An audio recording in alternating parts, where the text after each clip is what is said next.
आज आपण देवठाणा या गावी आलो आहोत. शेतकऱ्यांच्या तशा वेगवेगळ्या मागण्या असतात, वेगवेगळ्या व्यथा असतात. शेतीतला माल पिकला तर त्याला भाव भेटावा म्हणून मागणी असते.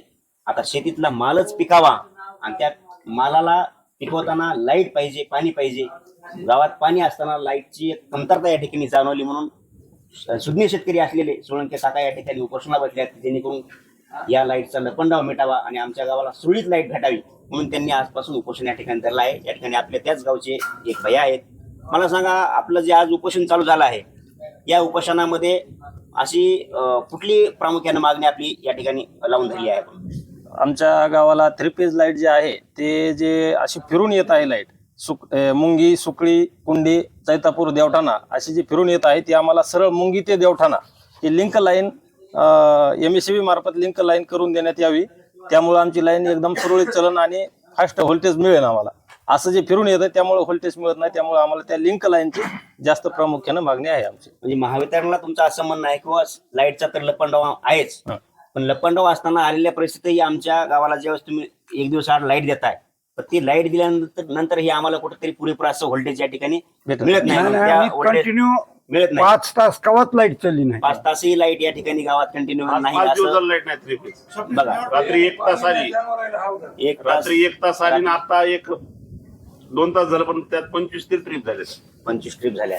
या ठिकाणी लाईटचा जो लपंडाव आहे तो लपंडाव तर आहेच, पण त्या लपंडावाच्या अजून एक असं आहे, या ठिकाणी जो आलेला वीज पुरवठा आहे त्याच्यामध्ये कुठंतरी पॉवर सप्लाय कमी प्रमाणात जाणवते आहे. या ठिकाणी गावकऱ्यांची अशी म्हणणं आहे किंवा फिरून जो लाईटचा असा आलेला आहे पट्टा 5-6 गावाचा, तो कुठेतरी कट होऊन फक्त मुंगी मधून ते देवठाण्यापर्यंत आमचा एक वेगळा लाईनचा प्रवाह त्यांनी निर्माण करून द्यावा असं या ठिकाणी वेगळं फिडर करून देण्यात यावं. मला सांगा, जर आपल्या मागण्या या ठिकाणी उपोषणकर्त्यांच्या मागण्या संबंधित प्रशासकीय वर्गाने कुठेतरी आज घडीला किंवा 1-2 दिवसामध्ये मान्य नाही केल्या, तर आपलं उपोषण अजून कुठल्या मार्गाने होईल?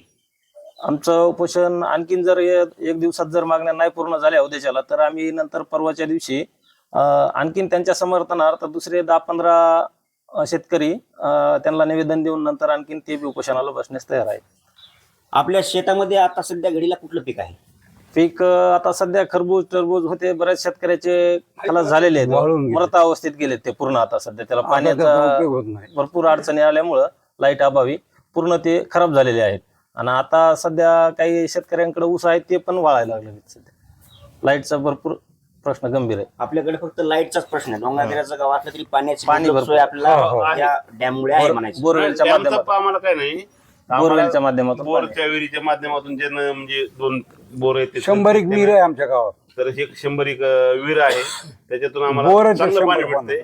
पाणी भेटते, पण विजेमुळे बिलकुल काहीच नाही. अक्षरशः ऊस वाळून गेलेत, खरबूज टरबूज वाळून गेले, ज्वारी वाळून गेली. आणि व्यवस्थापनाचं कम्प्लीट दुर्लक्ष आहे ह्याच्यावर. काय ना किती तर बोला, आम्ही 1 दिवस आड काय करून करायचं. तयार झाला साहेब.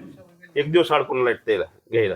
ती 1 सुद्धा दिवस आड करून सुद्धा नाही, 4-4 दिवस लाईट नाही. आज कुणाला विचारा, बारकी मुलाला विचारा, 4-4 दिवस लाईट. देवठाणा गावकऱ्यांचं आणि उपोषणकर्त्यांचं म्हणणं असं आहे किंवा आमचं गाव आधी समजा व्होल्टेज कमी असतं, त्यातूनही आम्ही 1 दिवस आड करून जी लाईट व्यवस्था चालू आहे वितरणची ती आम्ही स्वीकारायला तयार आहोत. पण ती 1 दिवस तरी आलेली लाईट कमीत कमी Continue सातत्याने चालावी, त्याच्यात कुठेतरी खंड होऊ नये असं या ठिकाणी यांनी अपेक्षित वर्णन या ठिकाणी करून दाखवलं आहे.